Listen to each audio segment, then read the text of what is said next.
Hi guys! So now that we've got our little MemoryDex box made, and if you haven't seen that video, I will link it up here for you.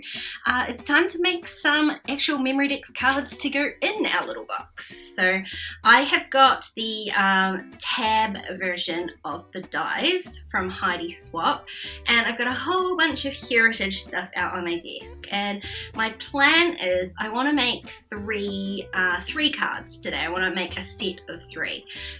There's only 2 dies in this set, but to make the third tabbed die, you just kind of have to cut the other one and flip it over. So you do need to be aware that when you're cutting it, you're going to need to flip it, so cut the pattern on the reverse side. You'll see what I mean in just one second. It does take me a little while to sort of work out how I'm going to do this, and I kind of want to work on all 3 at the same time, sort of, just because I want them all to be a set. So I do want them to match and work nicely together. Now I've got a few scraps of heritage left over. I don't have many of the 12x12 papers. I've got the 6x8 pad and some other bits and pieces from 12x12s that I have cut down, but I don't actually have a lot of 12x12 papers. So I am trying to work with as much sort of scrap material as I can, because these cards are perfect for that sort of thing. So off to the side here, I've got my cuddle bug. You can see me winding the little handle around there. And my first attempt does not go well. I'm trying to cut this specialty acetate from the Heritage Collection. It is very thick and it's got lovely gold glitter polka dots all over it. And these dies do not go through it. I kind of gave up in the end, and I'm just gonna work on another bit of card. My idea at this point was to use that gold polka dot acetate on top of this sage green card, and at this point, see, I've cut the card out, cuts paper, card, no problem at all, and I'm gonna do the second one. You can see I flipped it over so that it cuts the top of the sort of branding strip of this peach colored paper. So it goes through paper, card, no problem. The acetate, I ran it through a couple of times and it didn't quite cut. There is a mark, like it's marked a line obviously, and some pieces are sort of cut but some pieces aren't, and I thought maybe the second time through would help, but it didn't, so I left it for now. I will end up, you can see you can kind of pop it apart with your fingers, so I am just carefully following the line with my scissors, and you don't even almost need to cut, just the act of the blade kind of just pops it. It's really hard to explain. It was definitely not difficult to cut with the scissors because it already had sort of a half cut mark there. The hardest bit was probably the little holes, are they called holes, down the bottom, but just carefully managed to get those out. One of them popped out, one of them I had to sort of cut the whole thing, but it does eventually come out. So I've got my 3 cards here, 4 if you count the acetate. I'm going to stitch these ones together in the end, so this is my 3 cards. You can see here I've got a little sequin mix that I have made just based off some of the colours. Let me know if you guys want to see like a process video of how I put a custom mix together. I mean, granted I'm no expert, but it's one of my favourite things to do, so let me know if you want to see something like that. Instead of creating the entire card as a shaker card, I'm just gonna create a little piece. So I'm using this strip of blue, and I'm gonna that's gonna be the size of my shaker piece. So I've used a spare piece of plastic that's from the inside of a pocket page notebook. When I pull out the pockets, that's the leftover plastic there, and I'm just going to stitch around 3 sides, add in some sequins, and then stitch the top shut. And I just find it easier to have like an excess of the plastic piece. You could use a pocket from like a pocket page protector or any sort of thin plastic. Even the cellophane from packaging would work for this, but I do find it easier to have excess of the plastic, and then when you've finished you can trim it all off, which is what I've done there. So you can see I've got a little shaker strip now, and I'm just going to attach that to the card. I have made MemoryDex cards before that are entirely shaker cards, so that is an option as well too, but I did just want to add just a tiny little strip to this one just to make it a little bit more of a focal point and give me a place to put some extra embellishments. So I've stuck that down just with some double-sided tape, and I'm just going to rough up the two edges, a little bit on the sides, but mostly just using my nails to do the top and the bottom. And then I'm going to do the stitching on the first card like I said I was going to, just attaching that acetate to the cardboard backing. I always find that stitching is a really good way to attach acetate or vellum, just because you don't end up seeing any glue behind it. If you don't have a sewing machine, you could always hand stitch it as well. That's an option. It would take a little bit longer obviously, but that would add a really nice texture too.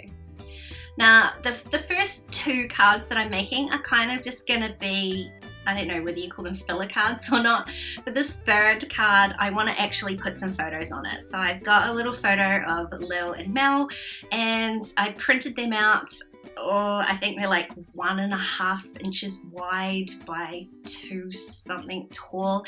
I literally just resized the photo so it was like 1.5 inches wide, so I don't actually know how tall it is. And then I decided to make a little paper ruffle just to put underneath it. So you can see here I'm just really roughly cutting out a strip of paper. It's just one of those scrappy pieces, and just folding some folds. The first one I've left a little gap, it wasn't really going to fit. I'm going to do more than one basically because everything's out, and if I'm at my sewing machine I might as well do a few. So the first one I left quite a large space. The second one I have folded like backwards and forwards, so it's a little bit more haphazard. And this one here is slightly wider. I have left the branding strip on there again, and I've just ruffled a couple from the top and a couple from the bottom, well, from one end to the other. So I've got a few strips there, and I can use them on all 3 of the cards. This is what I meant by working on all 3 in one go. It just makes it a little bit easier and a bit quicker when you kind of batch tasks like this. So I haven't stuck these little photos down, but I do love these gold photo corners from the Heritage sticker book. So I added a couple to the photo of Mel, which I'm going to just stick directly onto the card, just kind of offsetting it a little bit off the edge of the card, which if you watched the box tutorial, you'll know that's why I make my boxes a little bit wider, because I do love having stuff hanging off the side like that, rather than sticking to that exact format of the card. Now before I stick the second photo down, I just used some hot glue to stick that ruffle down. I figured that was the easiest and quickest way to do that.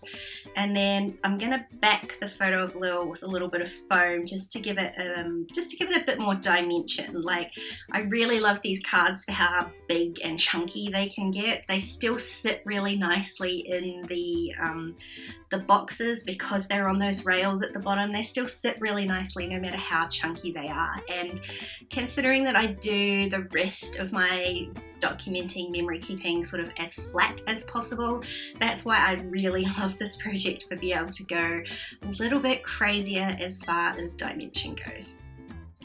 Now the stickers, a lot of the stickers in this sticker book are clear, and I want them to be able to stand out. So this one I just backed that on the back of one of those scrap papers just to make sure it was white.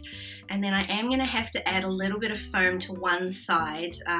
One part of the words are going to stick onto the photo of Lil, and the second piece just needs to be raised up a bit so it's not sort of bent leaning backwards. So I added a little bit of tape runner to the side that's going directly onto the photo, and then a little bit of hot glue onto the other side, and you can see it ends up being reasonably flat. It evens it all out.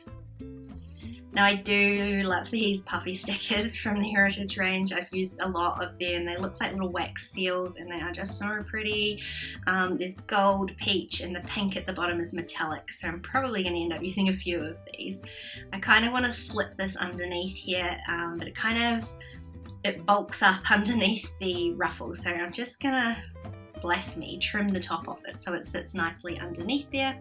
But in the end I decided just to sort of peel that ruffle off a little bit and add some foam to the top half of it, just to stop that sticker sort of pulling up the bottom of the ruffle. Just adding a little bit of foam underneath there just makes it a little bit more even and just helps with that dimension. It's not going to get flattened down as much. Going to add a few more of these little stickers, this time without backing them. I'm just adding them straight onto the card, and because I've got those tabs to work with at the top, I am going to add some little phrase stickers to the top of there so that you will be able to see all 3 of those in one go. And I'm wondering what else I want to add, and decide to add a little bit of greenery in here. So I add some little floral stickers and call that done. So that's my 3rd card, and I'm going to go back to working on my first one. And I had this paper rosette already made from another project that I never used. So I think I want to use that on here again. It's an opportunity to use something very bulky, and it does end up getting very bulky, but I love the pattern of that floral paper, and it looks really nice. So rosettes are super easy. You just cut a strip of paper and then accordion fold it back and forward, glue the 2 ends together, and then flatten it down. So I've got a tutorial coming up later today in my loaded bag tutorial that will show you how I make these. Now that paper banner that I made is pretty, it fits under there, but it's not quite wide enough. So all I did was split it where that rosette is going to cover the middle, and glued the 2 ends down. Again, the hot glue works really well for that. As for anything I'm gluing on here, I figured the hot glue was going to work better on the acetate than any other adhesive. So I've got a rosette embellishment, and then I did add the two little stickers at the top that I had put onto some paper. One is on white and one is on pink, and it glued them on the top. And that's what I meant about adding those little tiny word phrases to the top. They're all going to have just a sort of love and family theme to it. So I've glued my rosette down, and I just need to add some little decorations to the top here. So I've got the die cut pack. I love this die cut pack because there are lots of little pieces in it. Like lately the crepe paper collections have been all very large sort of ephemera, and there are lots of little pieces in this one, so I really love that. Obviously I've pulled out far too much here. I'm not going to use not going to use all of those. So I'm just pulling out things that I think I might use and having a look through the pile of stuff. It's not particularly well organized here on my desk. Everything is just in a big pile. I do have some cardstock stickers and some puffy stickers under that pile there as well. So I was looking whether I wanted to use any of those. And in the end I've just used a die to cut a circle, which is going to cover up the glue that's showing in the middle, and I'm going to create a cluster on top of there. But the circle that I cut wasn't really quite big enough. It's big enough to cover the rosette, but it didn't leave me much of a base to put any of those sort of die cuts on top. So I am going to cut a larger one. The first circle I cut was a little scalloped circle, and this one is just a plain circle. I didn't have a scalloped circle die that was sort of the right size. It's either too small or too big, so the circle works nicely.